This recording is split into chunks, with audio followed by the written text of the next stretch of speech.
vast tapestry of Catholic saints, few figures from the 20th century shine as brightly. Saint Pio of Pietrelcina, known the world over simply as Padre Pio, a humble Capuchin friar from a small village in southern Italy whose life became an extraordinary testament to unwavering faith and divine grace.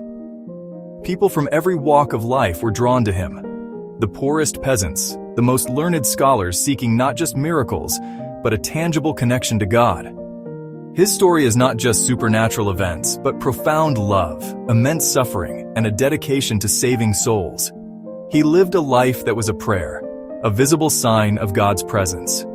Padre Pio is admired because he made the spiritual world feel real and accessible. He bore the physical wounds of Christ.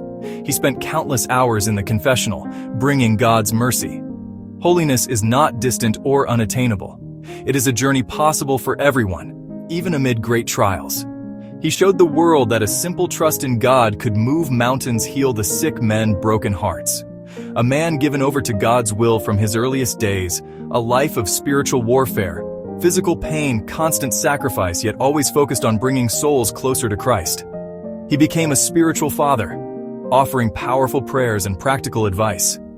His fame spread through countless stories. Lives he had touched, bodies he had healed, spirits he had renewed. Today we see a living homily on the importance of prayer, the necessity of the sacraments, and the infinite mercy of God. His legacy is in hospitals he built, prayer groups he inspired, and countless hearts turned back to God. Long before he was known as Padre Pio, he was a boy named Francesco Forgione, born on May 25, 1887, in the humble agricultural town of Pietrelcina, Italy. His parents, Grazio and Maria Giuseppa Forgione, were poor but devout peasant farmers. From the very beginning, Francesco was not like other children. While his peers spent their free time playing games in the village streets, young Francesco was often found in quiet prayer or solitude.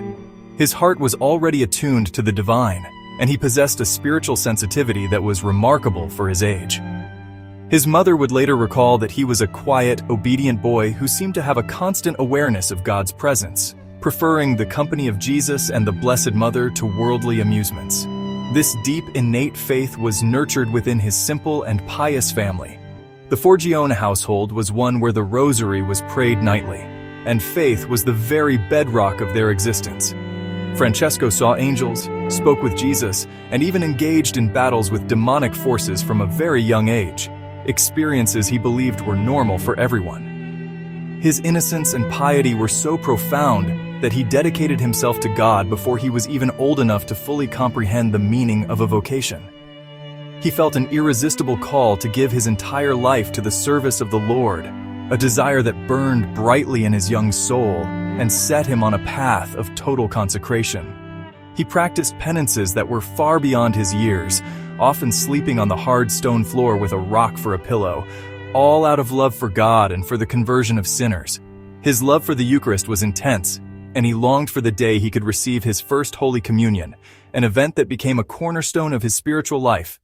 These early years were a period of purification and preparation, where God was molding the heart of a young boy into a vessel capable of receiving extraordinary graces.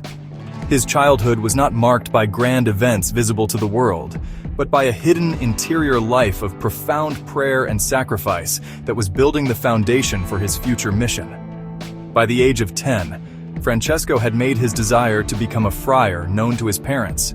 His father, Grazio, recognizing the sincerity of his son's vocation, made a great sacrifice. To afford the education his son would need to enter the seminary, Grazio traveled to America to find work, sending his earnings back home to support the family and Francesco's studies. This act of paternal love and sacrifice was a crucial step in allowing Francesco to answer God's call. On January 6, 1903, at the tender age of 15, Francesco Forgione left his beloved hometown of Pietrelcina to begin his life as a Capuchin novice. Taking the name Fra Pio in honor of Pope St. Pius V, he entered the novitiate at Morcone. He was deeply attached to his family and village. The friary's structured, austere life was a stark contrast to home, yet he embraced it with determination and purpose. His superiors soon noticed his exceptional piety, his humility, his unwavering commitment to prayer. His journey to the priesthood was fraught with immense challenges, especially his fragile health. From almost the beginning, he endured mysterious illnesses that baffled doctors, debilitating fevers, intense chest pains, other ailments that left him bedridden. At times, his superiors feared he might not survive and considered sending him home. Still, his faith never wavered. He offered his physical sufferings to God. He united them with the passion of Christ for the salvation of souls. These trials deepened his spiritual resolve and purified his soul. He persevered in studies and spiritual formation despite everything. He was often sent back to Pietrelcina to recover with family care. Finally, on August 10, 1910, he was ordained a priest in the Cathedral of Benevento. He celebrated his first Mass in his home village to immense joy. Now known as Padre Pio, he felt a deeper union with Christ in the Holy Mass. Soon after, he was assigned to the Friary of San Giovanni Rotondo on the Gargano Peninsula.